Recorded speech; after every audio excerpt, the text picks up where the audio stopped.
یا ایھا الذین آمنوا استعینوا بالصبر والصلاۃ، اے ایمان والو صبر اور نماز کے ذریعے اللہ کی مدد طلب کرو۔ حضرت حذیفہ ابن یمان رضی اللہ تعالیٰ عنہما کہتے ہیں کہ کان النبی صلی اللہ علیہ وسلم اذا حزبہ امر صلی، جب اللہ کے پیارے نبی کے اوپر کوئی پریشانی آتی تھی اللہ کے پیارے نبی نماز کے لیے کھڑے ہو جاتے تھے۔ میرے بھائی نماز سے اتنا تعلق مضبوط کر لو، جب آپ ٹینشن میں ہو تو آپ کا دل پکارے مجھے مسجد میں جانا چاہیے، مجھے اللہ کے سامنے سر جھکانا چاہیے۔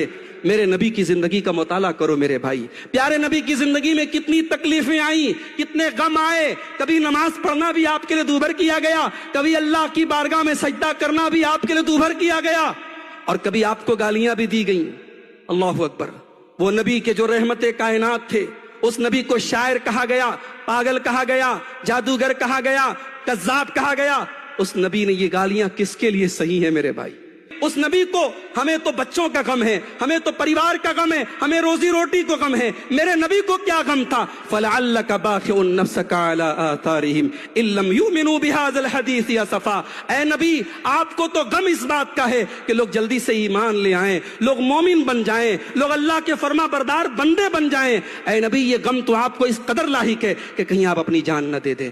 میرے عزیزوں، میرے بھائیوں، ہمارے نبی کو اس بات کا غم تھا، مگر قرآن میں اللہ اپنے نبی سے کیا کہتا ہے؟ وَلَقَدْ نَعْلَمُ أَنَّكَ يَضِيقُ صَدْرُكَ بِمَا يَقُولُونَ۔ اے میرے حبیب، ہم جانتے ہیں لوگوں کی باتوں سے آپ کا دل دکھتا ہے، لوگوں کی باتوں سے آپ کو تکلیف ہوتی ہے۔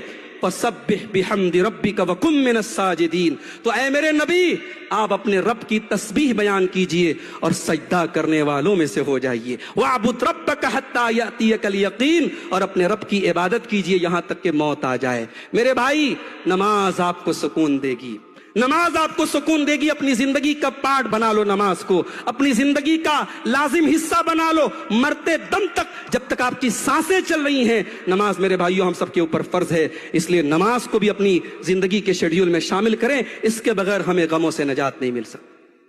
ایک اور چیز ہے نوجوانوں کے لیے تھوڑی انٹرسٹنگ چیز ہے، نکاح کے ذریعے بھی غم دور ہوتا ہے۔ بہت سارے نوجوان ہیں، عمر ہو چکی ہے شادی کی، بہت ساری لڑکیاں ہیں عمر ہو چکی ہے شادی کی، شادی نہیں کر رہے ہیں۔ کیوں صاحب؟ ابھی ہم آزاد رہنا چاہتے ہیں۔ کتنے لوگ ہیں جو کہتے ہیں صاحب ہم سنگل رہنا چاہتے ہیں، سنگل زندگی کا مزہ لینا چاہتے ہیں۔ ایک انسان جب شادی کی عمر کو پہنچ جائے اور وہ مزہ لینے کے لیے سنگل رہے، یہ ایمان والے کی شان نہیں ہے میرے بھائی۔ شادی جہاں ایک طرف آپ کے کندھوں پر ذمہ داری لاتی ہے، وہیں نکاح اور شادی کا یہ بندھن آپ کو سکون بھی عطا فرماتا ہے۔ اللہ قرآن میں کہتا ہے وَمِنْ آيَاتِهِ أَنْ خَلَقَ لَكُم مِّنْ أَنفُسِكُمْ أَزْوَاجًا لِتَسْكُنُوا إِلَيْهَا وَجَعَلَ بَيْنَكُم مَّوَدَّةً وَرَحْمَةً۔ اے ایمان والو، اے لوگو، اللہ کی ایک بہت بڑی نشانی یہ بھی ہے کہ اس نے تمہاری بیویوں کو بنایا، تمہارے جوڑے بنائے تاکہ تم ان سے سکون حاصل کرو۔